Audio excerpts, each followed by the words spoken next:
우리가 6장에서 계속해서 바리새인과 같지 않은 우리의 삶이 무엇인가, 이것을 이야기를 할 때 특히 바리새인들이 자랑스러워하는 세 가지 것을 가지고 얘기하죠. 구제, 기도, 금식. 구제와 금식에 대해서 지난번에 함께 보았습니다. 이렇게 하지 말고 이렇게 하라. 구제, 남이 알게 하지 말고 은밀히 하라. 오직 하나님이 보시도록 하라. 금식도 남이 알게 하지 말고 오직 하나님과의 관계 속에서 금식을 하라. 오직 하나님만을 중점적으로 향해서 하라는 것입니다. 그리고 오늘 그 중간에 있는 기도에 대해서, 기도도 이렇게 하지 말라. 지난 시간에 본 거죠. 외식하는 자와 같이 하지 말라. 바리새인들을 주로 그 유대인들 중에 그 기도하는 그 모양을 가지고 얘기한 것입니다. 또 두 번째로는 7절에 이방인과 같이 중언부언하지 말라. 그 속에 내 마음이 들어가 있지 아니한 그냥 단순한 반복, 이런 기도는 하지 마라 이야기했고, 이제 그러면 어떻게 기도할 것인가 하는 것을 얘기할 때 오늘의 말씀, 이제 이렇게 기도하라. 이제 9절부터 15절까지 얘기해서 유명한 주기도문이 나옵니다. 근데 사실은 이 주기도문이 이렇게 기도하라 그래서 그대로 이렇게 하라고 한 것은 사실은 아니에요. 우리가 주기도문을 외우기도 하고 주기도문송을 하지만 그 내용이 하나님께 기도할 때 자세와 내용이 더 중요한 것입니다. 바로 이 면에 대해서 다른 것 하듯이 넘어가고 주기도문에 대해서는 나중에 새로 집중적으로 할까 하다가 이번엔 조금 자세히 보려고 합니다. 사실 주기도문은 산상수훈 전체를 볼 때 정확하게 한 중앙에 있어요. 자, 주기도문 앞에까지가 116절이고 주기도문 뒤에가 114절이에요. 정확하게 가운데 있습니다. 그리고 이 주기도문을 보면 정확하게 세 부분으로 나눠져 있습니다. 세 부분. 첫 번째는 기도의 대상이 있죠. 하늘에 계신 우리 아버지요. 그게 하나입니다. 그리고 나서 전부 간구가 6가지의 간구가 나오는데 앞에 3가지와 뒤에 3가지가 나뉘어요. 앞에 3가지는 그 하나님에 대한 것입니다. 그래서 이걸 디바인 피티션이라고 하는데 보십시오. 첫 번째로 이름이 거룩히 여김을 받으시오며, 아버지의 이름이죠. 이름이 거룩히 여김을 받으시오며 나라가 임하시오며, 하나님의 나라입니다. 하나님의 나라가 임하시. 두 번째. 세 번째, 뜻이, 하나님의 뜻이 하늘에서 이루어진 것 같이 땅에서도 이루어지이다. 이것이 하나님을 향한 3가지 간구예요. 그 다음에 하반부에는 우리에 대한 3가지 간구입니다. 내가 아니에요. 전부 나라고 생각하는데 우리에 대한 3가지 간구. 제일 먼저 오늘 우리에게 일용할 양식을 주시옵고, 또 두 번째는 우리가 우리에게 죄진 자를 사해 준 것 같이 우리의 죄를 사하여 주시옵고, 그 다음에 세 번째로 우리를 시험에 들게 하지 마시옵고 다만 악에서 구하시옵소서. 이렇게 하나님을 향한 간구, 우리를 향한 간구, 이렇게 두 부분으로 나누어집니다. 자, 그래서 오늘은 제일 먼저 기도의 관계가 설정이 되는 것입니다. 하늘에 계신 우리 아버지여, 바로 이 부분에 대해서 오늘 함께 보도록 하겠습니다. 하늘에 계신이라고 얘기해요. 하늘에 계신. 그러니까 아버지는 아버지인데 지상의 우리 아버지와는 다른 분이에요. 지상의 아버지와 하늘의 아버지가 틀린 면이 뭡니까? 지상의 아버지에 비해서 하늘의 아버지는 무한하십니다. 지상의 아버지는 유한해. 여러 가지 면에서 한계가 있어요. 사랑도 한계가 있고 능력도 한계가 있고 모든 면에 한계가 있습니다. 근데 하늘에 계신 하나님은 한계가 없으신 분이에요. 모든 면에서 모든 것을 초월하시고 이 세상 만물 위에서 모든 만물을 굽어보시는 전능하신 분입니다. 시편 33편 13절로 15절 한번 봅시다. 여호와께서 하늘에서 굽어보사 모든 인생을 살피시며 곧 그가 거하시는 곳에서 세상의 모든 거민들을 굽어 살피시는도다. 그가 거하시는 곳이 어디입니까? 하늘이에요. 적어도 위쪽에, 이 지구와는 다른 그 위에 계신 분이라는 것이에요. 그래서 세상의 모든 거민들을 굽어 살피시는도다. 그는 그들 모두의 마음을 지으시며 그들이 하는 일을 굽어 살피시는 이로다. 이게 하나님이에요. 그 하늘에 계신 전능하시고 무한하시고 바로 그분이 우리의 모든 걸 다 보신 분입니다. 바로 그러한 초월적 존재이고 전능하신 바로 그 하나님이 우리 아버지라는 거예요. 우리 아버지. 전혀 함께 할 수 없는 말이 둘이 붙어 있는 겁니다. 우리 아버지. 아버지이기도 하고 우리 아버지이기도 해요. 나의 아버지라고 하지 않습니다. 이게 전부 처음부터까지 우리라고 되어 있어요. 우리 하나님, 우리 아버지. 사실 예수님이 이 복음서 다른 곳에서 기도할 때마다 우리 하나님이라고 해본 적은 없습니다. 그냥 아버지여 하고 이야기하죠. 예수님과 하나님의 관계는 특별합니다. 그런데 우리에게 기도를 가르치실 때는 우리 아버지라고 그래요. 우리 아버지. 예수님의 아버지가 나의 아버지이기도 하고 나의 아버지인 것뿐만 아니고 내 주위에 같이 예수님을 모든 사람의 아버지이라는 것이 함께 들어가 있습니다. 우리 아버지. 그러니까 하늘에 계신 전능하신 하나님, 무한대하신 하나님, 창조주신 하나님이 나의 아버지고 우리 아버지예요. 전능하심과 바로 내 옆에 계신 친밀하심이 두 가지가 같이 만나는 장면입니다. 어떻게 해서 그 전능하신 창조주이신 하나님이 우리 아버지가 되는가? 어떻게 해서 됩니까? 그 하나님이 나의 아버지, 우리 아버지가 되는 그 통로는 믿음을 통해서입니다. 오직 예수님을 믿는 믿음을 통해서 예수님과 우리가 연합이라고 하죠. 하나가 됩니다. 그래서 예수님이 아버지라고 부를 때 나와 예수님이 하나가 돼요. 내 안에 예수님이 계시고 내가 예수님 안에 계시고 있고, 그래서 그 그리스도와의 연합이 될 때에 그리스도 안에서 우리가 하나님의 자녀가 되는 것입니다. 갈라디아서 3장 26절 보십시오. 너희가 다 믿음으로 말미암아 그리스도 예수 안에서 하나님의 아들이 되었으니. 뭘로요? 믿음으로 말미암아. 믿음으로 말미암아. 예수님의 구원 사역을 믿음으로 말미암아 그리스도 예수 안에서 연합이죠. 그리스도 예수 안에서 하나님의 아들이 되었어요. 우리가 독자적으로 하나님의 아들이 될 수는 없습니다. 예수님을 믿어서 예수님 안에서 하나님의 아들이 되는 것입니다. 그러니까 예수님을 믿지 않는 사람은, 예수님을 나의 구세주라고 고백하지 않는 사람은 하나님을 창조주라고 얘기할 수 있어요. 심판주라고 얘기할 수 있어요. 그러나 아버지라고는 얘기할 수 없습니다. 아버지라는 얘기는 전혀 다르다. 그러니까 이 기도할 때 하늘에 계신 아버지여 하고 이야기할 수 있는 사람은 이미 예수님을 믿는 사람이에요. 예수님을 믿지 않고선 절대로 하나님을 아버지라고 할 수 없습니다. 그게 전제가 되어 있는 것입니다. 그 아버지께 기도할 수 있는 근거가 무엇입니까? 하나님이 우리 아버지 되는 것이 정말 좋은 일이에요. 너무너무 좋은 일입니다. 왜냐? 하나님 아버지는 이 세상 어디에도 없는 가장 좋은 아버지이시니까.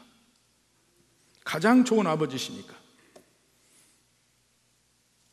왜 하나님이 모든 믿는 자들에게 가장 좋은 아버지이실까요? 몇 가지를 생각해 봅니다. 하나님의 여러 가지 특징 중에서 첫째로, 하나님은 완전하십니다. 완전하셔요. 우리 육신의 아버지는 완전치 못합니다. 불완전해요.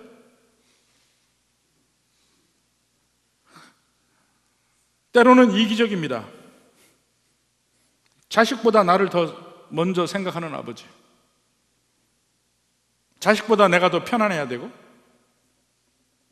이런 아버지들도 많이 있습니다. 아무리 자식을 사랑한다 하더라도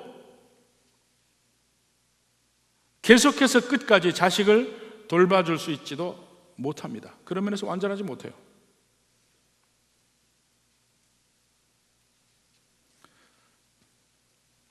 제가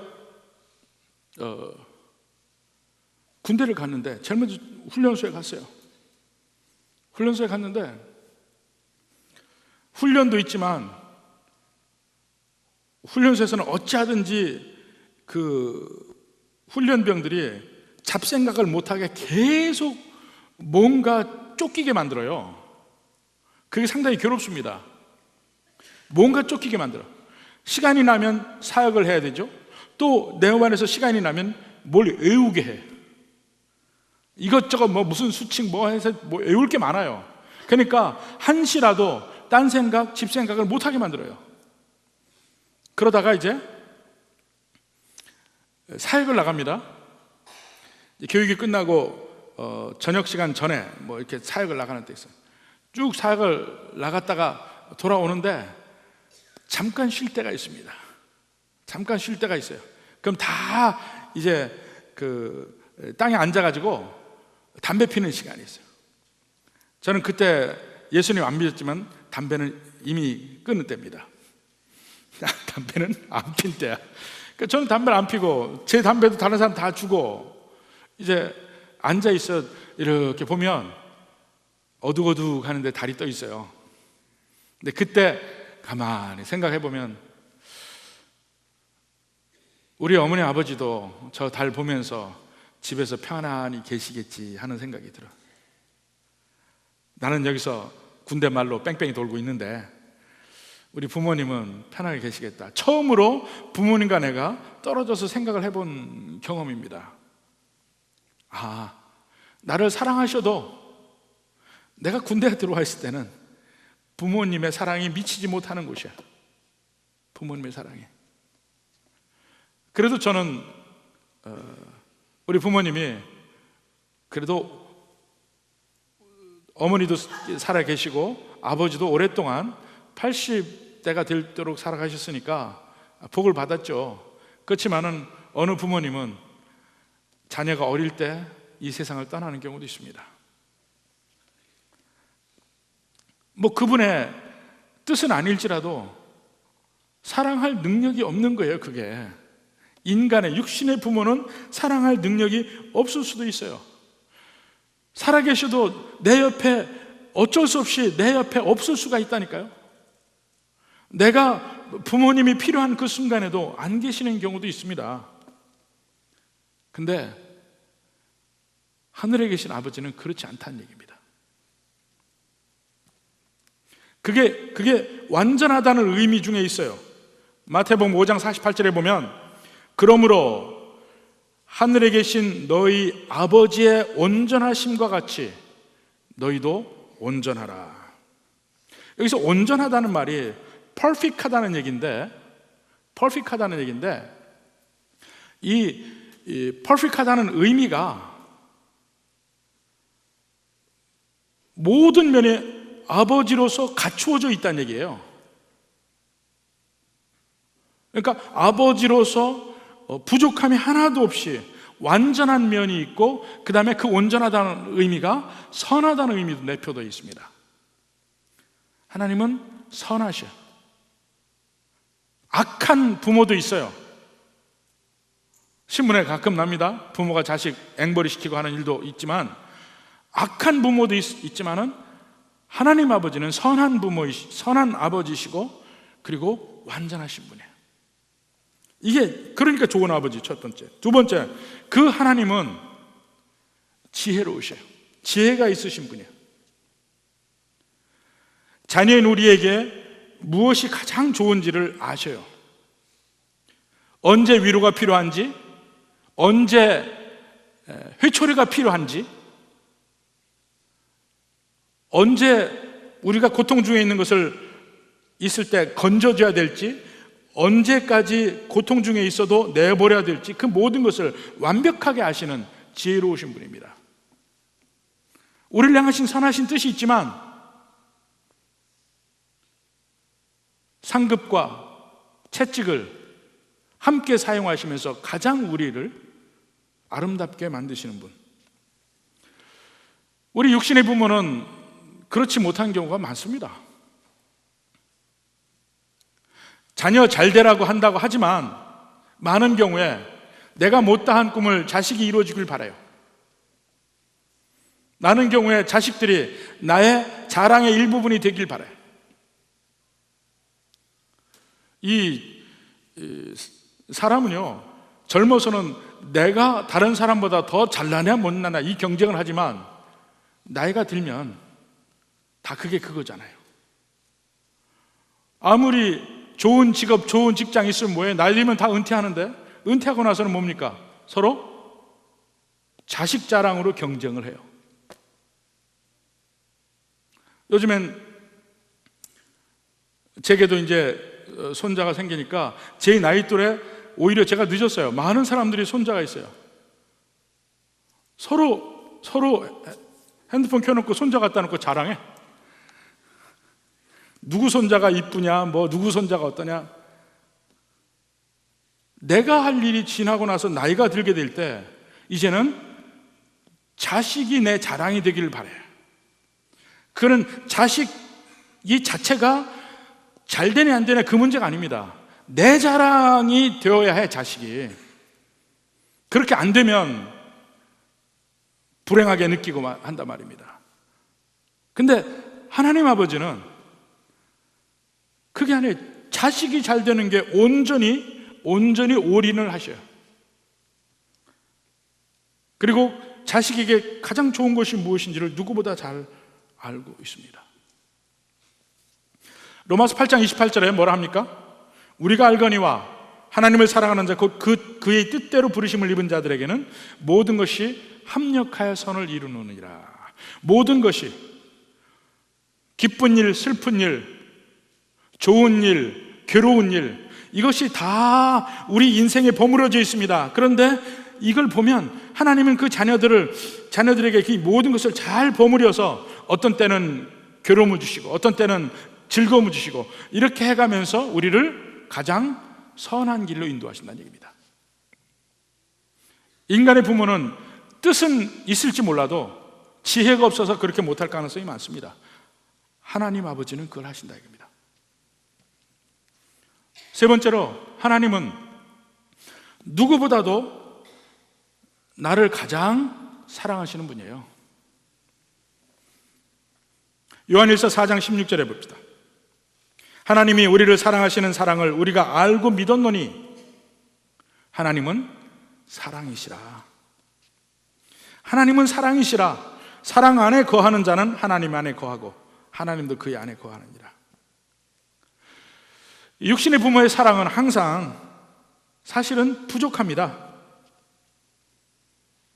어떤 경우는 정말 극한의 상황에서는 자식을 버릴 수도 있고 자식을 지킬 능력이 없을 수도 있습니다. 어떤 때는 자기 자신의 그 어떤 일과 자기 자신의 환경에 집중하느라고 자녀들을 돌보지 못하는 때가 있습니다. 많은 사람들이, 여러분 보십시오. 자녀가 둘, 셋, 넷 이렇게 되는 분들 한번 생각해 보십시오. 대개 보면 첫째나 둘째 이 낳을 때는 한참 사회생활에서 정신이 없을 때예요. 그때는 충분한 사랑을 주지 못하고 내가 정신을 차려보면 아이들은 이미 커 있어요. 나중에 셋째나 넷째나 이 아이들이 사랑을 제일 많이 받습니다. 왜냐하면 그때는 좀 정신을 차리고 여유가 있을 때야. 사랑할 만한 마음의 여유도 생기고 이제 사회적인 면에서도 조금 이제 안정도 되고 이러는 순간에 태어납니다. 여러분은 몇 점입니까?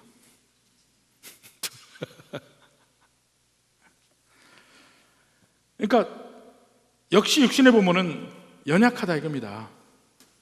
근데 하늘에 계신 하나님 아버지는 아니다 이겁니다. 완벽하게 우리를 사랑하시고 부족함이 없이 우리를 사랑하실 수 있는 분이라는 것입니다. 스바냐 3장 17절 봅시다.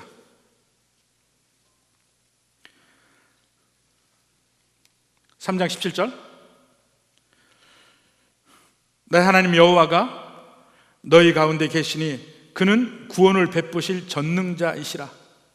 그가 너로 말미암아 기쁨을 이기지 못하시며, 너로 말미암아 기쁨을 이기지 못하시며, 하나님이 여러분 한 사람 한 사람에 대해서 보고 계시면서 기쁨을 이기지 못한다. 이걸 알고 계십니까? 너를 잠잠히 사랑하시며 너로 말미암아 즐거이 부르며 기뻐하시리라. 우리를 향하신 하나님의 뜻이 여기 있어요. 너의 하나님 여호와 기쁨을 이기지 못한대요.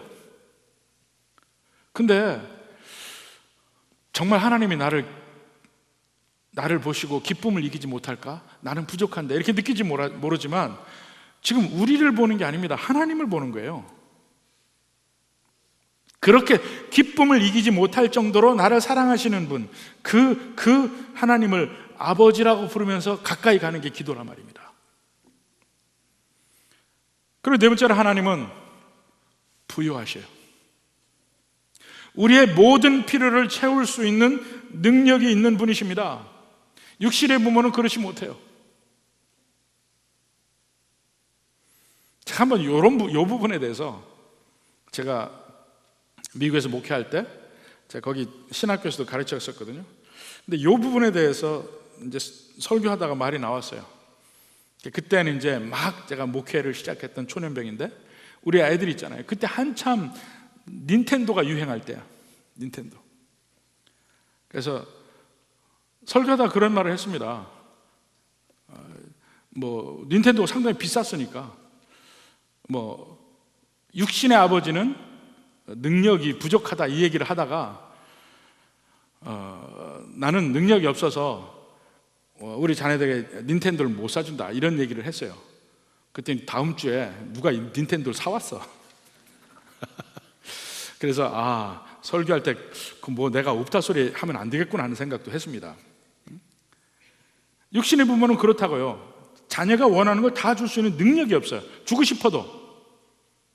하나님이 우리에게 안 주실 때는 내게 필요가 없으니까 안 주시는 거지 능력이 없어서 안 주시는 건 아닙니다. 믿으십니까?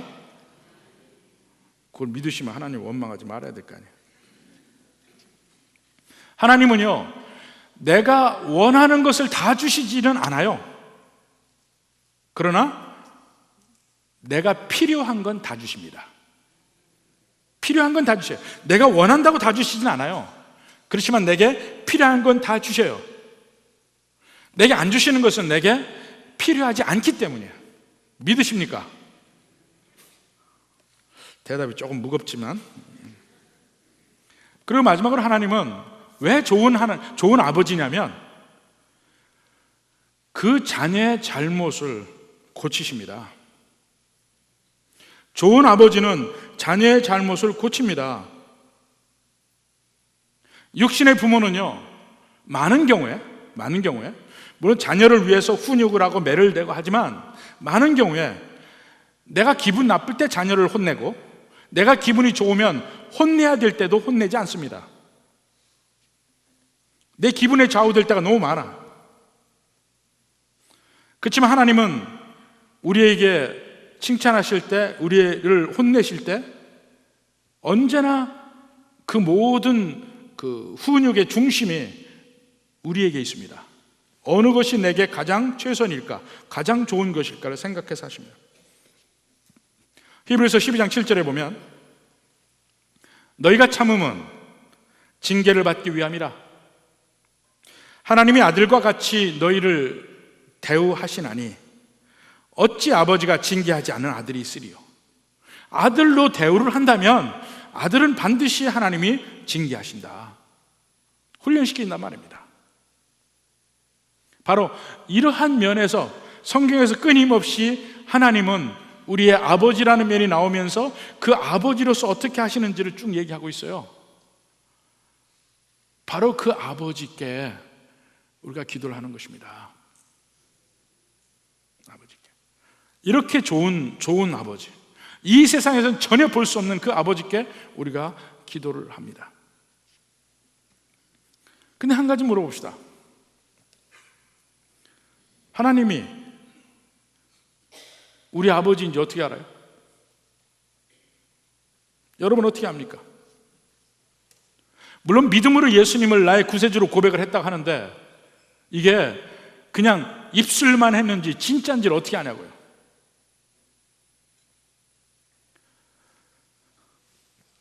하나님 아버지가 진짜 나의 아버지라면 아버지와 자식 간에 관계가 있습니다. 관계. 여러분 한번 생각해 보십시오. 여러분의 아버지와 여러분과의 관계가 어떤지 한번 생각을 해보고 유추를 해보면서 하나님 아버지와 나의 관계를 한번 생각을 해보자 합니다. 몇 가지를 얘기합니다. 첫째로 이 정서적 관계가 있습니다. 아버지와 자식 간은 정서적 관계, 그 어떤 이 감정적으로 연결된 관계가 있단 말입니다. 그럼 어떤 정서적 관계냐면 제일 먼저 내가 뭔가 아버지께 죄를 지으면 마음이 아프고 슬프고 눈물을 흘리게 되어 있어요. 아버지한테 잘못하면 결국 처음에는 슬슬 아버지를 피해 다니다가 결국은 아버지와의 관계가 회복되려면 가서 잘못했다고 비는 수밖에 없어요. 그게 아버지와 자식의 관계예요. 하나님 아버지 우리의 관계도 마찬가지입니다. 죄를 지었는데 회개하지 않고 그냥 다니면 아버지와의 관계 절대로 회복이 안 됩니다. 그 죄의 문제라 자복이 되고 회개가 되고 그렇게 할 때 비로소 관계도 회복이 되는 것이죠. 두 번째로 이 아버지의 마음을 내가 갖게 됩니다. 아버지의 마음을. 자, 시편 119편 158절을 한번 봅시다. 119편 158절. 주의 말씀을 지키지 아니하는 거짓된 자들을 내가 보고 슬퍼하였나이다 그랬어요. 왜 슬퍼합니까? 아버지의 마음이 느껴지니까. 주의 말씀을 지키지 않는 사람 보고 아버지가 얼마나 슬퍼하실까, 아버지가 얼마나 마음을 아파하실까, 그것을 느끼니까 나도 그 아버지의 마음을 나도 느껴서 슬퍼하는 겁니다. 그 마음이 여러분에게 있냐고요. 우리 주변에 예수님 믿는다 하면서도 예수님의 뜻대로 살지 아니하고 온갖 세상과 같이 가는 사람들을 보면 그들을 보고 여러분의 마음이 괴로워합니다. 슬퍼져야 합니다. 왜냐하면 그게 아버지 마음이니까. 그렇게 아버지와 내가 정서적으로 연결이 되어 있단 말입니다. 하나님의 이름이 업신여김을 당하는 그 순간 내가 당한 것처럼 느껴야 돼. 분노를 느껴야 되고 슬픔을 느껴야 되고 아픔을 느껴야 되고. 그게 아버지와 아들의 관계예요. 여러분 육신의 아버지에 대해 생각해 봅시다. 여러분의 육신의 아버지가 세상적으로 잘 나갈 수도 있고 못할 수도 있어요. 다른 사람이 아버지 칭찬하면 기분 좋죠. 아버지 욕하면 기분 나쁘죠. 똑같은 거예요.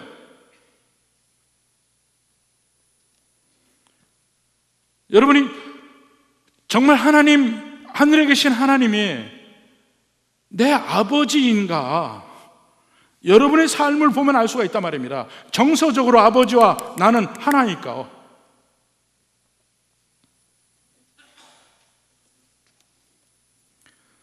그리고 그 아버지를 사랑하게 되어 있습니다. 사랑하게. 자녀들은 아버지를 사랑합니다. 무서워하면서도 좋아합니다. 저도 그랬어요. 일반적으로 보면 그래요. 아버지는 좀 무서워하면서도 좋아해. 근데 좋아하는 게 어떻게 나타나냐면요, 아버지가 하는 것을 내가 하고 싶고 아버지 것은 언제나 탐나요. 아버지 것은 언제나 탐나. 제가 어려서 생각해 보면은 우리 아버지가 이 금, 은, 시계 뭐 이런 걸 했기 때문에 그런 게 많이 있었습니다. 그때 제일 좋은 만년필이 파일로트 만년필이었어요. 일제. 근데 아버지가 파일로트 만년필 가지고 다니는데 정말 좋아요. 그때는 이렇게 펜대에 있을 때 아니에요. 잉크 가지고 다닐 때. 근데 아버지가 파일로트 만년필을 가지고 있어요. 계속 아버지한테 은근히 한 번, 두 번 졸라서 결국 그 만년필을 내가 가졌습니다. 또 한참 이 60년대 말 70년대 초에 이 가죽 잠바가 유행했어요. 가죽 잠바. 근데 다른 사람 거보다 우리 아버지 가죽 잠바 정말 좋았어요. 가죽 잠바 좋으면 어떠냐면 이 훨씬 다른 거보다 가죽이 부드러워요. 부드러우면서도 아주 색깔이 좋습니다. 아버지가 한 몇 년 입던 거를 결국은 제가 물려받았어요. 그래서 제가 고등학교 다닐 때 그 교복 위에다가 그 가죽 잠바를 입고 다녔습니다. 여러분 기억하세요? 교복 위에다 그 가죽 잠바를 입고 다녔어요. 저 대학 다닐 때도 그 가죽 잠바 내내 입고 다녔습니다. 겨울마다. 아주 좋았어요. 결국 저희 집사람이 버리기는 했지만은. 그리고 어려서 그 뭐처럼 아버지가 아버지를 시내에서 만나거나 뭐 때문에 이제 아버지하고 시내에서 같이 다니면 괜히 가슴이 뛰어요. 가슴이 뛰었어. 아버지 옆에 다니면 든든하고 좋아서. 제가 이제까지는 우리 아버지 얘기하면서 참 나쁜 면만 얘기하는데 오늘은 처음으로 지금 다른 얘기 하는데 실제로 같이 다니면 기분이 좋았어요. 그럼 맛있는 것도 사주셔. 제가 지금도 잊지 못하는 게 몇 번 다방을 갑니다. 아버지 잘 가시는 다방에 가면 그 밀크 커피라는 게 있었어요. 지금은 그게 없어. 그 밀크 커피가 뭐냐면 우유에다가 그 가루 커피 하나를 넣어서 해주면 그게 그렇게 맛있어요. 설탕도 치고 이렇게 해가지고 정말 맛있었어요. 근데 꼭 제가 아버지 따라서 다방을 가면 제가 그 밀크 커피를 마십니다. 그리고 시내를 다니면 대부분이 아버지하고 인사하고 아버지한테 인사하고 하니까 옆에를 가면은 기분이 좋아요. 그게 결국 내가 자식으로 아버지를 사랑한 거였어요. 생각을 해보면. 근데 그런 게 기본적으로 아버지와 자식 간에는 흐른단 말입니다. 근데 그 육신의 아버지보다 더 나를 아시고 더 나를 사랑하시는 하나님, 그 하나님에 대해서 여러분은 어떻게 생각하시냐? 그 하나님 아버지를 믿고 매일매일 함께 그런 교제를 한다면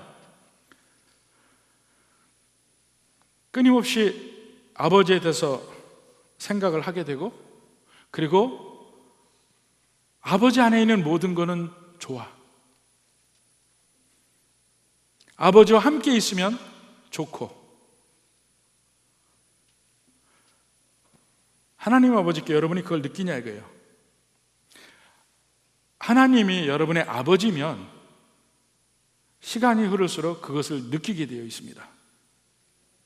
예수님 처음 믿고는 잘 못 느껴요. 왜냐하면 그건 영적으로 막 태어난 자식이잖아요. 막 태어난 갓난아기는 자기 아버지가 누군지 어머니가 누군지 모릅니다. 자라나면서 점점 내 아버지가 누구인구나 그걸 아는 것이죠. 여러분은 하나님 아버지가 여러분의 아버지인 것을 실제 삶에서 그렇게 사랑으로 설레임으로 느끼는 거예요. 그리고 아들은 아버지를 공경하게 되어 있습니다. 공경한다. 이건 제 말 아닙니다. 성경의 말입니다. 말라기서 1장 6절 봅시다. 말라기서 1장 6절. 내 이름을 멸시하는 제사장들아, 나 만군의 여호와가 너희에게 이르기를 아들은 그 아버지를 종은 그 주인을 공경하나니 내가 아버지일진데 나를 공경함이 어디 있느냐. 내가 아버지일진데 나를 공경함이 어디 있느냐. 이 공경함 안에는 두려움의 요소가 들어가 있습니다. 경외함의 요소가 들어가 있다고요. 아버지를 사랑합니다. 그렇지만 경외함, 두려워하기도 합니다. 성경에는 우리 하나님을 어머니적으로 표현한 것도 있어요. 그렇지만 그건 극히 작습니다. 몇몇 경우가 안 돼요. 거의 대부분을 하나님을 아버지라고 표현했는데 그 이유가 뭐냐? 어머니와 아버지의 차이점이 아버지에게는 두려움의 요소가 있습니다. 언제나 이게 빠지면 안 돼. 아버지로서 훈계를 하고 중심을 잡아주는 역할을 하기 때문에 자녀들은 아버지를 두려워해요.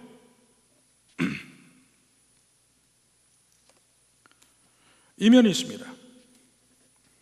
레위기 25장 17절에도 너희 각 사람은 자기 이웃을 속이지 말고 네 하나님을 경외하라. 경외하라. 두려워하는 것입니다. 하나님을 경외하고 하나님을 두려워하면 어떻게 됩니까? 하나님이 싫어하시는 일을 할 수가 없어요. 하나님이 기뻐하시는 일을 내가 하고 싶어요. 그리고 그 아버지를 자꾸 높이게 되는 것입니다. 집에서도 특히 어머니들의 역할이 중요해요. 아버지의 위치를 높여줘야 돼요. 자녀들에게. 유대인 가정에 보면요, 반드시 거기 싱글 의자가 하나 있습니다. 그것은 아버지의 자리예요. 아무도 거기에 앉을 수가 없습니다. 어린아이들이 앉으면 내려오게 합니다. 거기는 아버지 자리야. 그리고 자녀를 혼낼 때도 아버지는 꼭 그 의자에 앉아서 혼을 냅니다. 왜냐? 아버지의 권위로서 혼을 내기 때문에. 그래서 자녀들은 그 의자만 봐도 아버지의 존재를 느낍니다. 그렇게 느끼면서 살아갈 때 자녀들이 삐뚤어지질 않아요. 이 죄 많은 인간들이 자꾸 집안에서 아버지의 권위를 흔들어 놔요. 그거는 어머니의 책임이 대단히 큽니다. 그래 놓고 아버지의 권위를 흔들고 나서 자기가 좋은 일 당하리라고 기대하지 마요. 자녀들에게는 아버지가 필요하고 그 아버지의 권위가 필요해요. 권위가. 두려움이 있어야 돼요.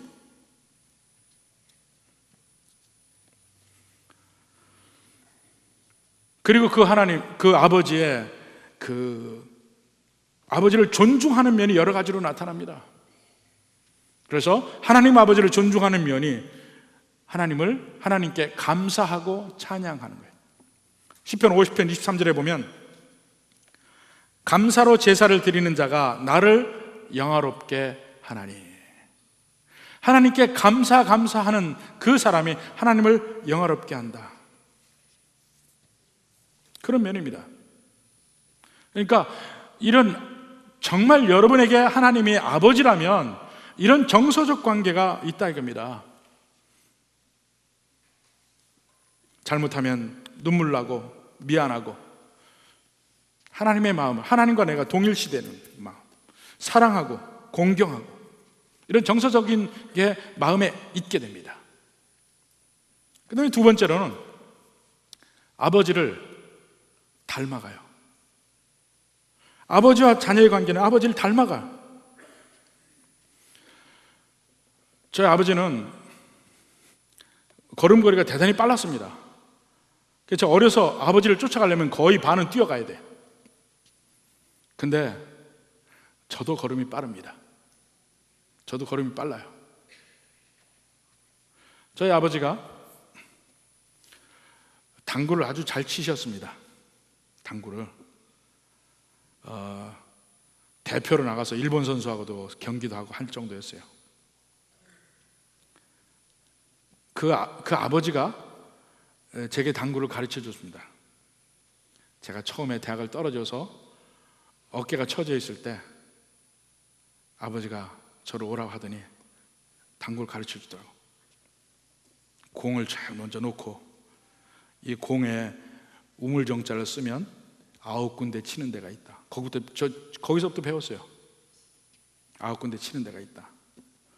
큐를 잡는 법은 3가지가 있는데 이렇게 잡는 거, 말아주는 거, 내려주는 거 3가지가 있다. 그 중에 내려서 주라. 그리고 언제나 몸의 무게의 3분의 1은 앞에 있어야지 큐가 안 흔들린다. 이게 제일 먼저 아버지가 제게 강의한 내용입니다.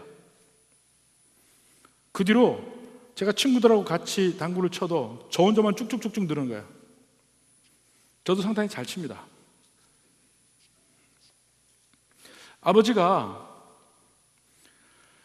글씨를 잘 쓰셨어요. 저희 집안이 서예가 집안입니다. 할아버지 때부터, 증조 할아버지부터. 어려서 저를 앉혀놓고 글 쓰는 법을 가르쳐 주셨습니다. 한문을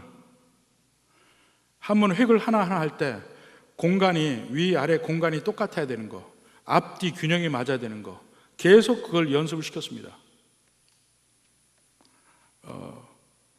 제가 고등학교 1학년 때 전교생, 그러니까 1학년 전체가 500명입니다. 전체에서 제가 제일 잘 쓴다고 국어 선생님이 칭찬했습니다.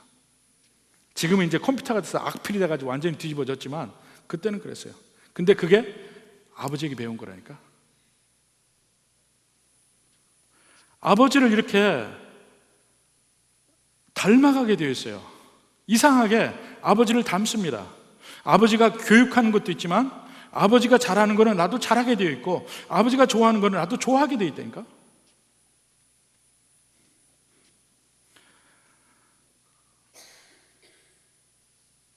아버지가 저는 시계를 했습니다. 시계 고치는 거, 시계 기술. 아버지가 제게 우연히 한 말이지만 제가 잊지 않는 말이 있어요. 야, 시계는 세입고가 제일 좋다. 지금 이거 세입고입니다.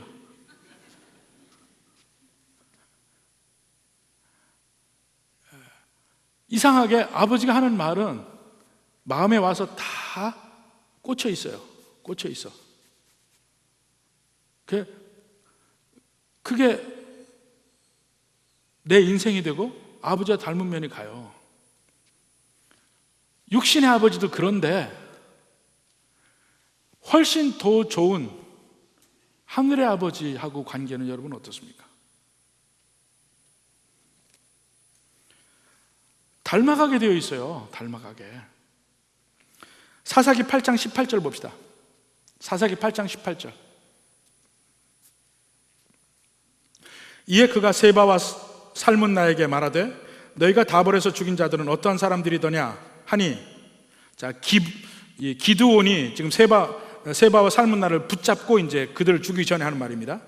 그러니까 대답하되 그들이 너와 같아서 하나같이 왕자들의 모습과 같더라 하니라. 그들을 보니까, 그러니까 세바와 살문나가 죽인 이스라엘 백성들의 모습이 하나같이 왕자들의 모습이더라. 그들이 왜 왕자들의 모습이라고 이야기할까요? 뭔가 기품이 있다는 얘기예요. 고귀하게 생기고 잘생기고 기품이 있다는 얘기야. 왕자처럼 생겼다는 말이, 그게 무슨 말이냐면 왕자는 당연히 그렇게 생길 거라는 게 있습니다. 왜? 왕이 그러니까. 왕은 당연히 잘생기고 기품 있고 그럴 것이다. 이게 전제가 된 상태에서 왕자처럼 생겼다는 것은 왕처럼 생겼다는 얘기예요. 그러니까 왕자는 왕을 닮습니다. 닮게 되어 있어요. 우리 하늘의 아버지는 천지 만물의 왕이십니다. 우리는 그 자녀로서 누가 봐도 왕자 같아야 되고 누가 봐도 공주 같아야 돼. 닮게 되어 있으니까. 세바와 삶은 나의 고백을 보십시오. 왕자처럼 보이더라. 세상 사람들이 여러분을 볼 때 왕자처럼 공주처럼 보여야 돼요. 그게 뭔가 여러 가지 귀금속을 치렁치렁 해서 그런 게 아니고 모습 자체가 고결하고 고귀하고 뭔가 틀린 면이 있어야 되는 거예요. 하나님 닮은 어떤 면이 있어야 되는 거예요. 그게 닮아가는 거예요.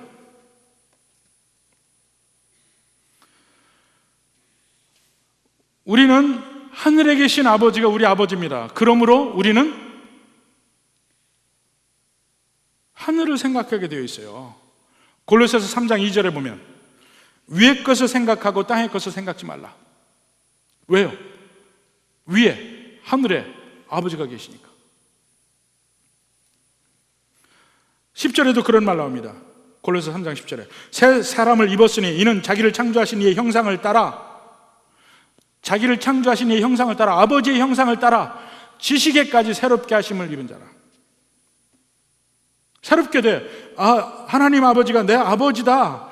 이것만 확실하면 점점 닮아가는데 그것이 새롭게 되는 과정이라 합니다. 이렇게 정서적으로 하나가 되고 닮아가게 되어 있어요. 아버지면. 그리고 성령께서 우리 안에 계셔서 세 번째로 성령이 우리를 위해서 기도하는 걸 알아요.